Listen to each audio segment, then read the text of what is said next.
Well, good day, everybody. Welcome to a 2022 Ford Escape. Look, here's something. Now, we already did a review on a Ford Escape. We spent a whole week in a platinum trim with one of my favorite engines, Ford's 2-liter turbo. Today, we just have the regular old 3-cylinder turbo. Pretty unique engine. Not too many 3-cylinder turbos out there. Nissan has one now in their Rogue, and I've been wanting to drive and check out this 3-cylinder. So let's just check out what we have here. It's a little windy out.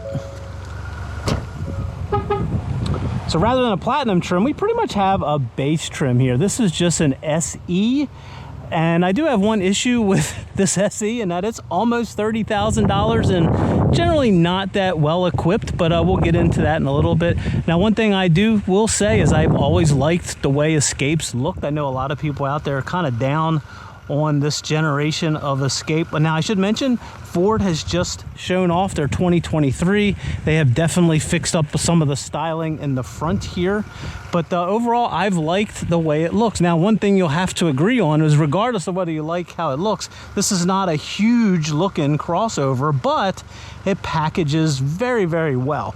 You get a lot of interior volume for not a very big exterior size car. Now, this is an SE, so we do not have any type of power liftgate, but really, really good space back here. 12 volt here. You got to go up front to put the seats down, but nice and wide. This is pretty good. You do get your dual exhaust on all trim levels, and this base model does have a spare tire down there. Just hop back in the back seat here, throw some junk out of the way. This is another great feature of the Escape, is really, really comfortable and spacious back seat. Let me open this to get some light in here. And also, these back seats recline. Now, this is pretty much a base trim, so pretty much base fabric. Everything back here is average as far as interior quality goes, and you do get a USB-C and a regular USB back here. But again, these seats recline. Okay, comfort, but the big thing here is just the amount of space that you get. And what you have under the hood here is you have the 3-cylinder with a turbo. Where does that go? Goes right here. Here we go. No hood struts. Classic Ford, they don't put any type of engine cover or beauty cover over that. But what you're looking at here is about 190 some pound-feet of torque at around 3,000 RPM. That's pretty good. And 180-ish some horsepower, 187. I'll put the numbers up there. But all in all, this has really good class competitive power from a 3-cylinder, and it's 1.5 liters, so it's that magic half a liter per cylinder. See these everywhere. Ford's really doing well with these despite the pandemic, chip shortages, everything. They're still moving about 140,000 of these. If you hop in on the passenger side here, talk about the interior. Again, easy step in. Let's talk about this interior, because I think it gets a lot of hate that's undeserved. First of all, the quality of materials, whether you go up to the platinum trim or even this sort of base trim here, it's a mixed bag. It looks okay. One thing I will give Ford credit for is they do not put piano black down here. We got to give them a big, big thumbs up for this area right here. I really like it. You do have this rotary knob for your shift. Some people don't like that. Some people like it. I'm okay with it. Have your parking brake. You do have a brake hold assist when you're sitting in traffic. And then right here, you can change your drive modes, and you can turn off the start of the engine for fuel economy. Down below, you get 2 more USBs, and these USBs are nice and well lit at night. Now, as far as the passenger seat in this base trim, no up or down, no real adjustments on it, but it does sit at a nice medium height. So if you're short, you can see out pretty well. If you're pretty tall, you're gonna have plenty of headroom. Again, it's all about space in the Escape.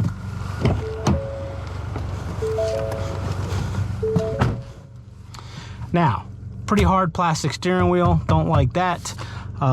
Gauges, oh my. I usually like basic, simple gauges, but these just look cheap. That's all I can say about this gauge cluster. You get a tiny information screen there that you can just flip around with these buttons on here. So in general, I'm not real hard on this interior in the Escape. I actually like this screen. Let's see if we can get it to come on here. Let's see here. Perfectly sized. It's not like overwhelmingly large, and it is a tablet, but it's glass. That is one nice thing. This is really nice to touch. It's not plastic, it's glass. If you go to CarPlay here, it flips around pretty easy, pretty quick, and it's just nice to touch. It's a nice glass screen.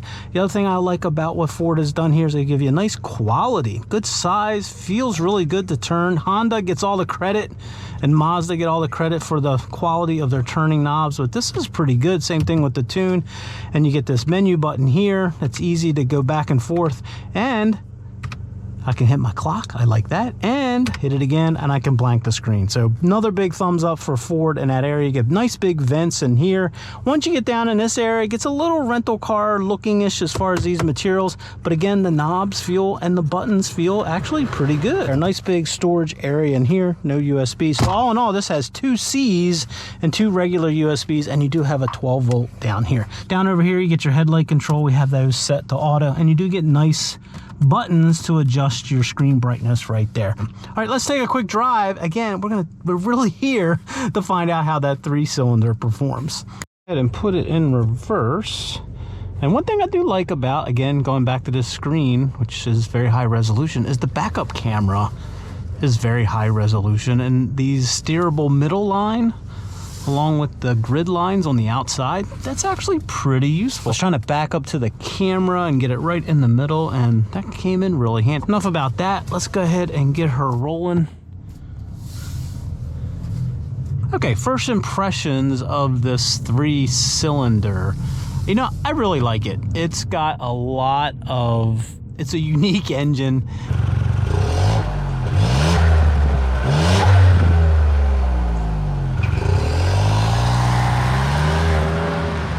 It's got a lot of, as you can expect, a lot of low down torque, and I find it just to be a really peppy. You know, this is not a stoplight burner, or, you know, it's not going to win drag races, but it's got all of the responsiveness where you're going to need it in a daily basis, and I like that. Of all the base engines out there, when you combine it with this 8-speed transmission, it's a pretty good peppy setup. So let's go ahead and here's a good situation right here. I'm gonna go ahead and put it in a sport just for grins here. All right.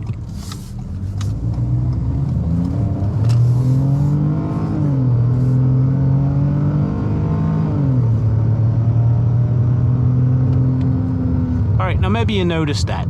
Good pep, pretty good acceleration, but it makes some really unique 3-cylinder sounds. You know, it has the same harmonics as a V6, so it kind of has that V6 sound. It definitely sounds like a bigger engine than the 4-cylinder, believe it or not.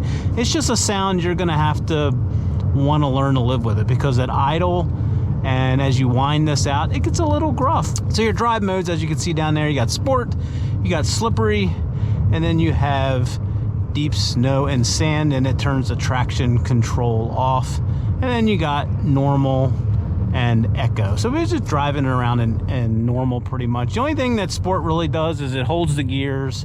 It will not go to the highest gear when you're out on the highway. It'll go into like 7th versus 8th. Now, as far as ride quality, this is sort of how I remember it in the Platinum trim. It's okay. It's you definitely feel the road. You feel the bumps, which I like. It kind of feels like a sporty ride. However, what I like to judge ride quality by is, you know, it needs to be commensurate, or it needs to be compatible with the handling. So if it's got a firm ride, you would expect sporty handling, and that just isn't the case here. Body roll is very well done, very well controlled. Really what lets this Escape down, and regardless of whether it's whatever trim level it is. Now, I have not driven hybrids or plug-in hybrids, but these gas-powered ones, what really lets it down is the steering, sort of wallowy steering with absolutely zero feedback. And this is very similar. Go check out my other review on the 2-liter, because that was really what let that car down was its steering. A lot of other engines have, or a lot of other drivetrains out there have the CVT, and here you don't have that. You actually have a really good 8-speed, and I actually prefer this 8-speed over the Toyota Aisin 8-speed paired with the 2.5 from Toyota. This is a better drivetrain. You just have to get used to the odd noise. It's a little diesely, but man, it just pulls. Now, as far as braking goes, I find the brakes just fine. The pedal is a mushy pedal. However, it doesn't grab, and it's nice and linear through the mush, if that's a good way to describe it.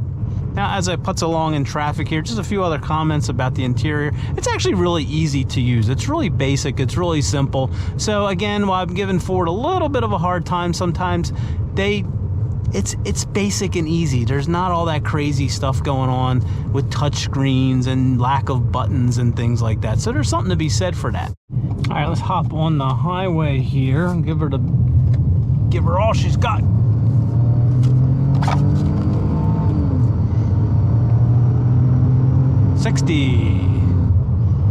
All right, so out here on the highway, it's average quiet in here. It's mainly road noise. What you don't hear is a lot of wind noise, and I think that has to do with the shape of the Escape. I think it's pretty aerodynamic, so not a lot of wind buffeting. Now, this specific one has about 18,000 miles, and there is a little bit of an air leak. I haven't really checked the seals up here, but there's a little bit of something going on up here. But overall, pretty decently quiet, especially as far as wind noise. Cruising along at 70 here. 8th gear is a little less than 2,000. You do get a decent sounding stereo in here. It's a little bit on the bright side, not a lot of bass, but it's just your basic stereo. It has a lot of volume, and it really does hold together all the way up to maybe 75%. Decent lane keep assist. It's not overly intrusive, and you do have blind spot monitoring when you're traveling in traffic or out on the highway like this. Visibility is another positive with this car. You set up nice and high, but it doesn't drive big.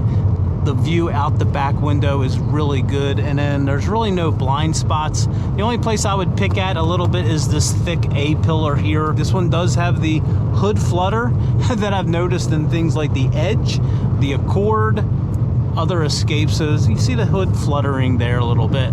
As far as seat comfort, this is where I would skip the SE.